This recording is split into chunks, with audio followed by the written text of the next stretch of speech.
اعوذ باللہ من الشیطان الرجیم بسم اللہ الرحمن الرحیم۔ سورہ انفال آیات نمبر 45 تا 49 میں مسلمانوں کو تلقین کہ دشمنوں کے خلاف ثابت قدم رہیں، اللہ اور رسول کی اطاعت کریں، آپس میں اختلاف نہ کریں۔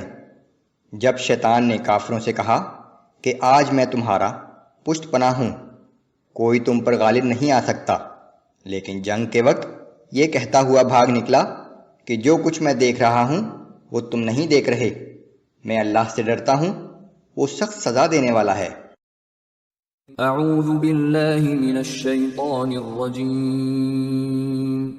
یا ایہا الذین آمنوا اذا لقیتم فئة فاثبتوا واذکروا اللہ کثیرا لعلکم تفلحون۔ اے ایمان والو، جب کافروں کی کسی جماعت سے تمہارا مقابلہ ہو تو ثابت قدم رہو اور اللہ کو کثرت سے یاد کیا کرو تاکہ تمہیں کامیابی حاصل ہو۔ وَأَطِيعُوا اللَّهَ وَرَسُولَهُ وَلَا تَنَازَعُوا فَتَفْشَلُوا وَتَذْهَبَ رِيحُكُمْ وَاصْبِرُوا۔ اور اللہ اور اس کے رسول کی اطاعت کرو اور آپس میں جھگڑا نہ کرو وگرنہ بزدل ہو جاؤ گے اور تمہاری ہوا اکھڑ جائے گی، اور ثابت قدم رہو۔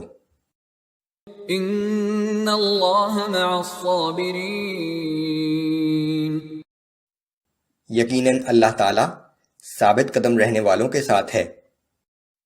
ولا تكونوا كالذين خرجوا من ديارهم بطرا ورئاء الناس ويصدون عن سبيل الله۔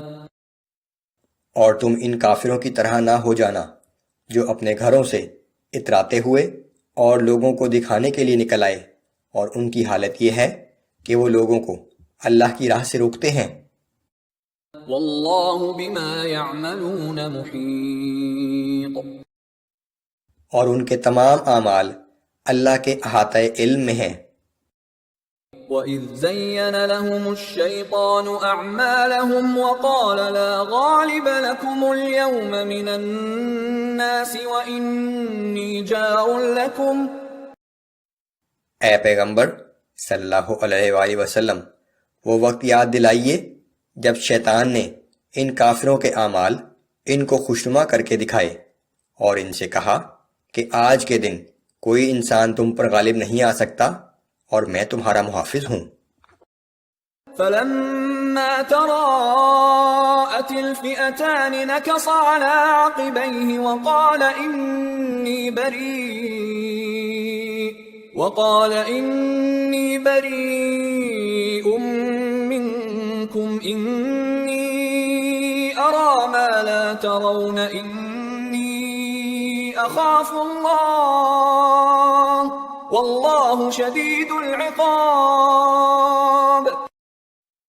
پھر جب دونوں فوجیں ایک دوسرے کے مقابل صف آرا ہو گئیں تو وہ شیطان اپنی ایڑیوں کے بل پیچھے پلٹ گیا اور کہنے لگا، میں تم سے بری الذمہ ہوں، میں وہ کچھ دیکھ رہا ہوں جو تم نہیں دیکھ رہے، بے شک میں اللہ سے ڈرتا ہوں، یقیناً اللہ بڑی سخت سزا دینے والا ہے۔ اذ يقول المنافقون والذين في قلوبهم مرض غر هؤلاء دينهم۔ اور وہ وقت بھی قابل ذکر ہے جب منافقین اور وہ لوگ جن کے دل میں کفر کی بیماری ہے کہہ رہے تھے کہ ان مسلمانوں کو تو ان کے دین نے مغرور کر دیا ہے۔ وَمَن يَتَوَكَّلْ عَلَى اللَّهِ فَإِنَّ اللَّهَ عَزِيزٌ حَكِيمٌ۔ حالانکہ جو شخص اللہ پر توکل کرتا ہے تو وہ جان لے کہ اللہ بہت زبردست اور بڑی حکمت والا ہے۔